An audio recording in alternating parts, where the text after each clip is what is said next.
The notice came down from the land titles office on a Thursday in early November, when the maples along the river road had already gone bare and the first hard frost had taken everything that was left in the kitchen garden.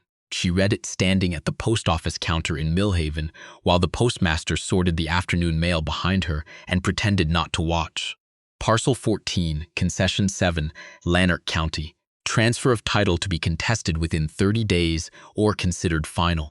The estate of Douglas Fenwick, deceased, names as primary heir, his daughter. She folded the notice into her coat pocket and thanked the postmaster by name, which was the kind of thing her mother had taught her to do, and walked out into the cold.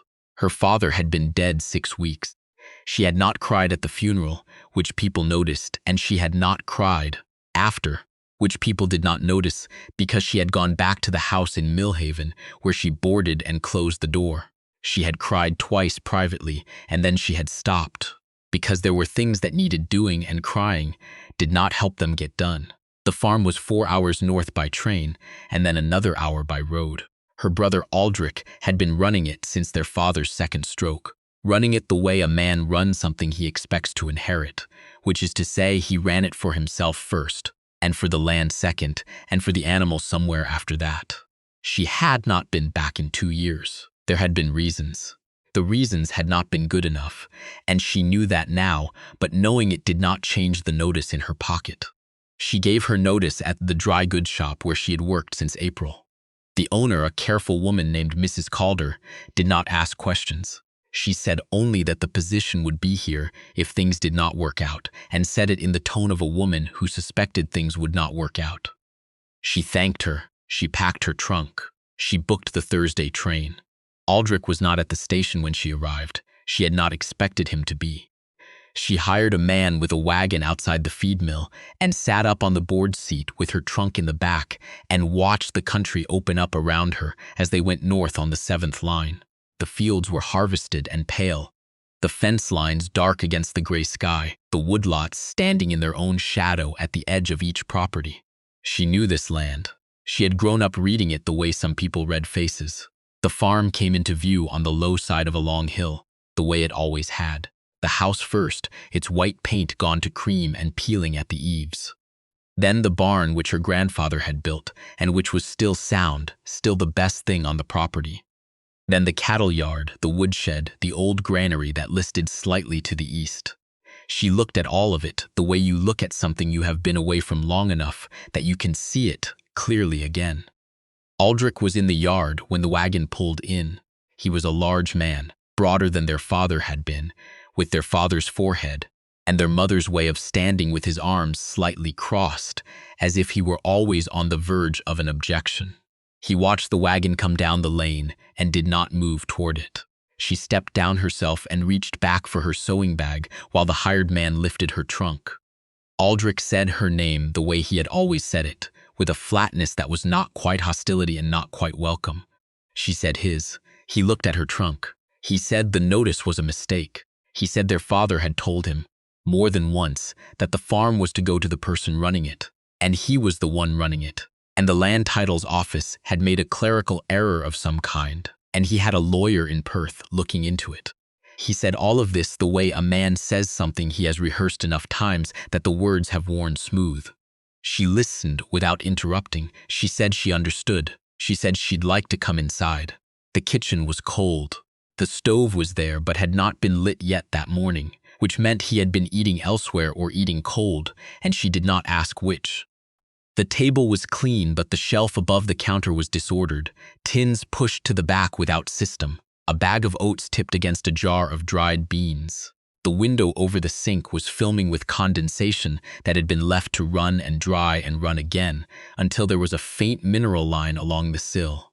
She noted all of this without appearing to note anything. She asked where she would sleep. He said the back room, which had been hers growing up, was being used for storage now. He said it without apology.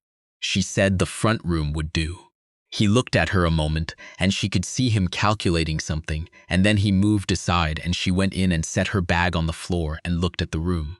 A cot, a window facing east, a nail on the wall. It was enough. In the morning she was up before him. She lit the stove and had the kitchen warm by the time she heard his boots on the stairs. He stopped in the doorway when he saw her at the counter, not surprised exactly, but recalibrating. She had found flour, salt, a half jar of rendered lard, and 4 eggs that a neighbor must have left, because they were fresh and Aldrich did not keep laying hens. She put a plate in front of him and sat across with her own. They ate without speaking. The window was dark still, the light just beginning to suggest itself at the horizon. Outside, she could hear the cattle moving in the yard, a slow, rhythmic sound, the stamp and shift of animals that had not yet been fed. She asked when he usually went out to the barn. He said after breakfast. She said she would come. He looked up from his plate. He said there was no need. She said she knew. She carried her plate to the basin and waited.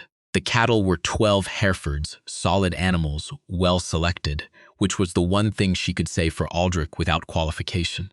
Her father had always had an eye for cattle, and Aldrich had inherited that much. But the barn was not clean the way a barn should be in November. The gutters needed scraping.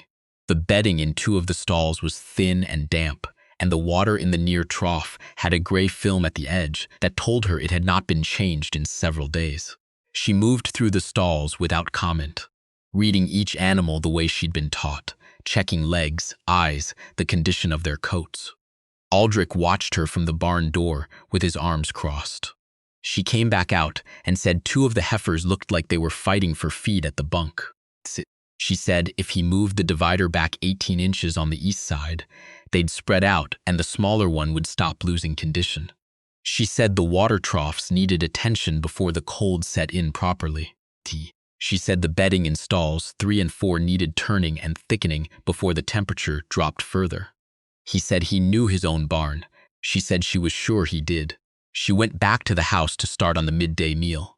He did not move the divider that day. In the afternoon, she walked the property line along the north field, the one that bordered the woodlot, and found 2 fence posts that had heaved in last spring's thaw and never been reset. The wire was slack between them and bowed out at the bottom. Not enough to let a calf through yet, but enough that it would be a problem by April. She marked the posts in her memory the way she marked everything. She did not write things down. She had found it was better not to. The neighbor who had left the eggs was a woman named Cormier, about 60, with a property to the west, and a way of arriving in the yard without announcing herself that suggested she had been doing it for years. She came on the second day with a jar of preserved tomatoes and looked at her the way women in farming communities look at a new person. Openly, without apology, taking a full accounting. She said she was glad someone was back. She said it plainly, as a statement of fact rather than a pleasantry. She set the jar on the table and said the farm had been going sideways since September, and everyone on the line could see it. She thanked her for the eggs and asked about the road conditions before the ground froze. Cormier told her. Then she told her about the creek crossing at the south end of the property, which flooded every spring and had taken out the culvert the year before and had not been properly repaired. She said Aldrich had put in a temporary fix with gravel and it had held the summer, but it would not hold another season. She said it the way a neighbor says something she has said before to someone who did not listen. She said she would look at it. Cormier nodded and left. Aldrich came in at noon and found soup on the stove and bread on the board. He ate without comment. After a moment, he said the lawyer in Perth thought the notice could be challenged on the basis of oral intent. He said their father had told him, in front of witnesses, that the farm was meant for whoever was working it. She said she understood. He said he was the one who had been here. She said she understood that too. She cleared the dishes. He watched her do it. He said he was not trying to be difficult. She said she knew. He said it had been a hard 6 months, and the farm was not in the shape he wanted it in. He said the last of it with a particular flatness that told her it cost him something to say it. She dried the dishes and set them back on the shelf, facing out, which was not how he had been keeping them. She said the farm could be brought back. He said he knew that. She said she would like to help with it while the title question was being sorted. He looked at her back because she was still facing the shelf.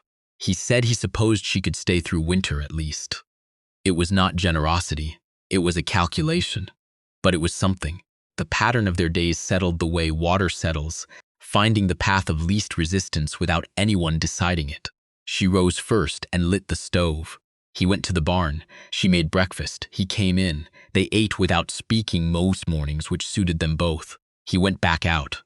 She worked through the house and then, when the house was in order, through whatever needed doing outdoors. She reset the fence posts on the north line herself, working the iron bar into the frozen ground with the patience of someone who had done this before. It took 2 days. She did not tell him she was doing it. He saw the posts one morning from the field and said nothing, but later she found a coil of new wire set just inside the barn door, not put away, just placed there at the edge of his usual path, where she would see it. She noted that. She did not say anything either. The stove in the kitchen had a cracked firebox door, held shut with a piece of baling wire that worked, but required attention to close right. She spent an afternoon disassembling the hinge mechanism and repacking it with a graphite compound she found in the back of the toolbox in the woodshed. The door seated cleanly after that. He noticed the third morning when he came in, and it swung without catching. He looked at it, then at her, and poured his coffee without saying anything. She had learned the farm's debts by the end of the first week, not by asking Aldrich but by reading the situation.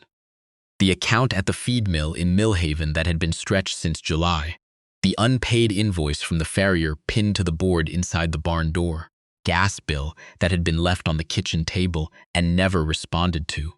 She did not raise any of it directly. She wrote 4 things on a piece of paper and left it near the account ledger she had found on the shelf above the wood box.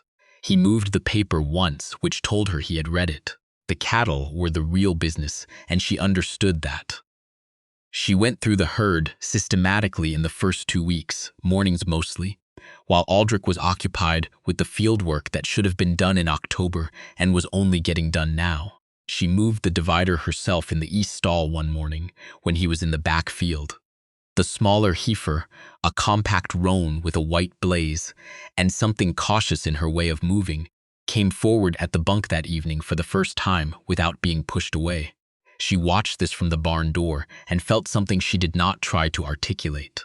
In the second week, a man named Vakan came from the county agricultural office, a regular visit, he said, the kind of thing they did when a property changed hands or was in dispute. He was polite in the way of men who hold a small amount of official weight and know how to use it carefully. He walked the property with Aldrich, and she came along without being invited and without apology. Vachan looked at the north fence line. He looked at the cattle in the yard. He wrote in his notebook without showing what he wrote. At the end, he said the property was in reasonable condition, all things considered. She said the south culvert would need proper replacement before spring. He wrote that down. He asked if she was the one who had reset the north posts. She said she had. He looked at Aldrich. Aldrich looked at the barn. After Vakan left, Aldrich went out to the woodshed, and she heard the axe for the better part of an hour. She started supper. The lawyer in Perth wrote at the end of November. She did not read the letter, but she saw Aldrich's face when he came in from the mailbox, and she read that instead. He sat at the table with the letter folded in his hands for a while. She was at the stove. She did not turn around. He said the oral intent argument was not sufficient on its own. He said there were other grounds they could try, but it would take time and money, and he did not have much of either. She said she understood. He said she was going to end up with the farm. He said it without anger, which surprised her, or maybe she had misjudged him from the start, which was also possible. She turned then. She said she did not want to end up with the farm at his expense. He looked at her. She said the farm was big enough to work together if they could find a way to do that. He said they were not the kind of people who found things easy. She said she knew. She said she was not proposing easy. She said she was proposing workable. He looked at the letter in his hands. He looked at the window. He said he would think about it. She said that was fair. December came, and with it the kind of cold that settles in for the long work. The ground froze hard. The cattle needed more feed and more bedding and more attention at the water troughs, which iced over by morning and had to be broken twice a day. She and Aldrich worked it in silence, him at one end of the routine and her at the other, passing each other in the barn aisle with a nod or nothing at all, moving with the efficiency of 2 people who have stopped wasting energy on friction. she found in the third week of December that the small roan heifer was carrying. She checked twice because she had not expected it. She told Aldrich at supper. He put down his fork. He said, "How far along?" She said, 4 months, maybe 5. He said he had not noticed. She said it was easy to miss in the fall if you weren't looking for it. He picked his fork back up and ate for a while, and then he said it would be a February calf. She said, "Probably." He said February calves were the hard ones. She said she knew. He said he was glad she had caught it. That was the most he had said to her in a single sitting since she arrived. After Christmas, a woman came down the line road in a cutter, a neighbor from the east side, and stopped at the gate without coming in. She called out to ask if they were managing. She had heard there was some difficulty with the property. She said it, the way people say things when they are actually asking something else. She said they were managing fine. The woman looked at the barn, which had its doors shut and the snow cleared neatly from the approach. She said the place was looking well. She said she had heard that from 1 or 2 others. She thanked her and went back inside. The kitchen was warm. There was bread rising on the back of the stove. Through the window she could see Aldrich's tracks in the snow, going from the house to the barn and back again the same path, worn in the 6 weeks since she arrived. In January, she repaired the culvert at the south crossing. Aldrich helped without being asked. They worked 2 days with the frozen ground, half-thawed during the midday hours, setting the new concrete forms she had priced out at the mill in Millhaven, pouring in stages when the temperature cooperated. She had learned to read the temperature the way she read everything else, carefully, without optimism, for what it was, rather than what she wanted it to be. The culvert set properly by the end of the 2nd day. She packed the approach with gravel from the pile he had left there in the fall, the temporary fix that had been meant to last a season and had lasted 2. He looked at the finished crossing the morning after. He said it was solid. She said it would take the spring melt now. He nodded. He said he had priced out concrete twice and not done it. He said it without self-recrimination, just as a fact he was handing her. She took it the same way. February came with wind that found every gap in the barn boards, and the particular cold that comes off the shield in the 2nd month, when winter has been going long enough that the land itself seems to have given up on warmth. The roan heifer calved on a Tuesday night, earlier than she had calculated, and Aldrich found her in the stall when he went out at 11 for the last round. He came back and knocked at her door without apology. She was already half awake. They worked the delivery together in the cold of the barn, him at the animal's head, her at the business end with her sleeves rolled back. The lamp hung on the post above them, making the stall amber and close. It was not complicated as these things went, but it was long, and the calf came at 1:30, a heifer calf, dark red already, trying to sort out her legs before she was properly clear. She cleaned the calf's nose and stepped back and watched the roan heifer turn and do what mothers do. Aldrich stood beside her. Neither of them spoke for a while. The barn was quiet except for the wind in the boards and the small sounds of the calf finding the world.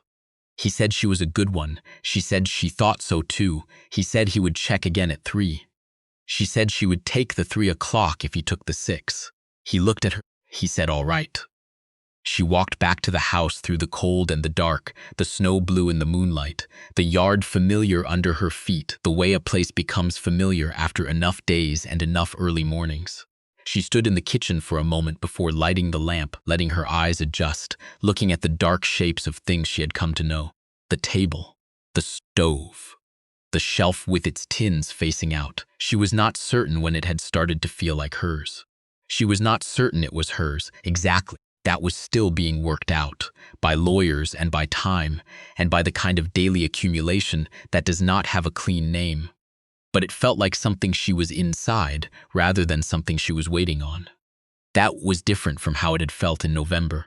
She made tea and sat with it at the table in the dark, and thought about the calf's legs going, and the roan heifer's patience and the way Aldrich had stood beside her in the stall, without putting anything into words that didn't need to be in words. She thought about her father briefly, the way she had been letting herself think about him in small amounts, the way you let a fire down slowly instead of letting it go all at once. She went back out at 3. The calf was on her feet, nursing, her tail going with the earnest work of it. The roan heifer stood steady. She checked the temperature in the stall, the bedding, the water.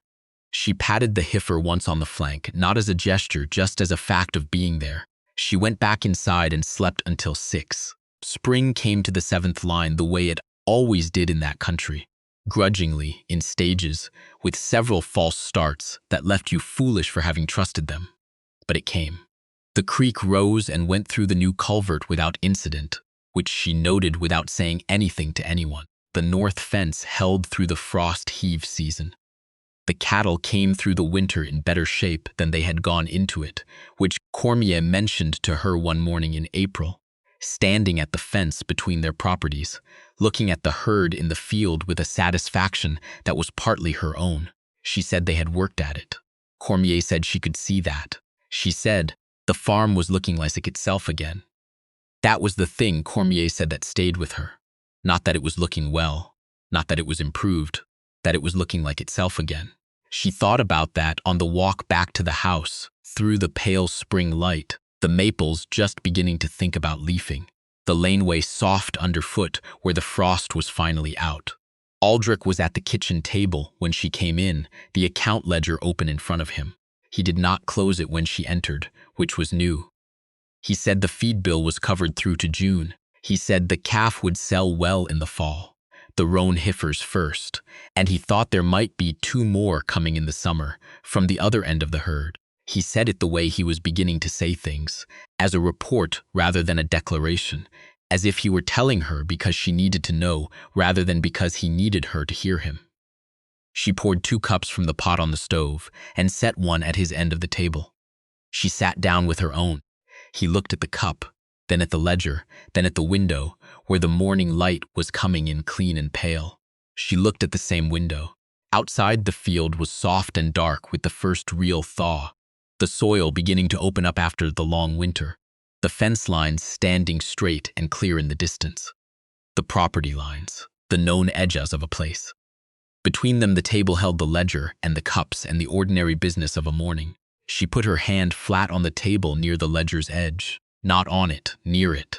He turned a page and did not move away. The cows were already out in the back field, moving with the particular slow pleasure of cattle encountering April. Somewhere down the line, a red-winged blackbird was saying what red-winged blackbirds say in that country when the season finally decides to keep its word.